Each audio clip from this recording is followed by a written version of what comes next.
सभापती महोदय, परिवहन मंत्र्यांनी आता जी काही उत्तरं दिली आणि त्यांनी त्या लेखी उत्तरामध्ये लिहिलेलं आहे की 4,500 कोटी रुपये साधारण आमचं देणं लागतंय एसटी कर्मचाऱ्यांचं आणि आम्ही 6 महिन्यात ते देण्याचा प्रयत्न करू. म्हणून भाई जगताप यांनी एक प्रश्न विचारला की आपण बजेटरी प्रोव्हिजन किती केलेली आहे. आता 4,500 कोटी रुपये 6 महिन्यात द्यायचे आहेत. बजेटरी प्रोव्हिजन आहे आपली 2,000 आणि वरती काहीतरी समथिंग, बरोबर आहे.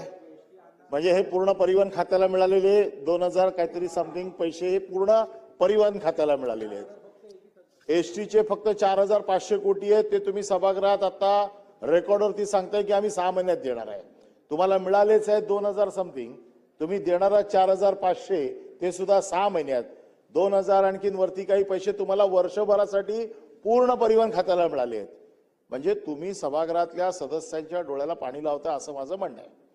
आता विषय असा आहे याच्यामध्ये की एसटीच्या कर्मचाऱ्यांचा साधारण नेट पगार आपल्याला 600 कोटीच्या आसपास द्यावा लागतो. 600 कोटीचा हिशोबाने जर तुम्ही पकडलं तर किती पैसे होतात 6 महिन्याचे, वर्षभराचे किती होतात?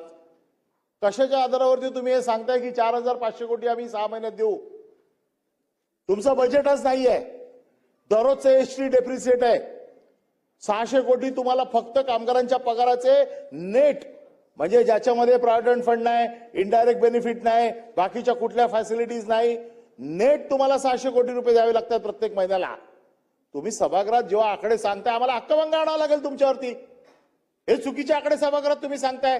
ते कोणतरी चिठ्ठ्या लिहून देताय आणि तुम्ही वाचताय. 600 कोटी रुपये नेट तुम्हाला द्यावे लागतायत.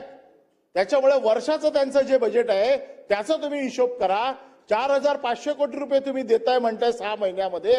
तुम्हाला महिन्याला डेप्रिसिएट आहे आणि त्या डेप्रिसिएट होण्यासाठी जी काय मागच्या वेळेला मागणी केली होती तिथे थोर नेते बसलेले आहेत पाठीमागे आणि त्यांचे दुसरे नेते खालच्या सभागृहात गेलेत. या 2 नेत्यांचं म्हणणं जर त्यावेळेला आता तरी मान्य करा. एसटी कामगारांना सरकारी कर्मचारी आता तरी घ्या, म्हणजे ह्या भानगडीत करावे लागणार नाही. आता त्यांचा आवाज बंद झालेला आहे कारण जास्त बोलले तर बाहेर काढतील. आणि म्हणून माझे 3 स्पेसिफिक प्रश्न आहेत की बजेटचं तुम्ही जे काय आता जे काय सांगितलेलं आहे दुरुस्त करत असाल तर उत्तरात परत दुरुस्त करा.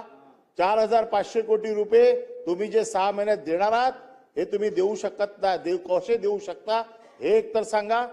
दुसरा विषय असा आहे की याच्यामध्ये कामगारांची जे काय प्रॉव्हिडंट फंड आहेत, मागच्या वेळेला देखील या सभागृहात हा विषय फार गंभीरपणे घेतला गेला होता की प्रॉव्हिडंट फंड तुम्हाला प्रॉव्हिडंट फंड आणि ग्रॅच्युटी कुठल्याही परिस्थितीत तुम्ही ठेवू शकत नाही. आता ह्या परिस्थितीमध्ये प्रॉव्हिडंट फंडचं किती देणं बाकी आहे आणि जर प्रॉव्हिडंट फंड कापून जर त्यांचा दिलेला नसेल तर मॅनेजिंग डायरेक्टर वरती गुन्हा नोंदवला जातो. तो मॅनेजिंग डायरेक्टर वरती तुम्ही गुन्हा नोंदवणार आहात का, हा दुसरा प्रश्न आहे.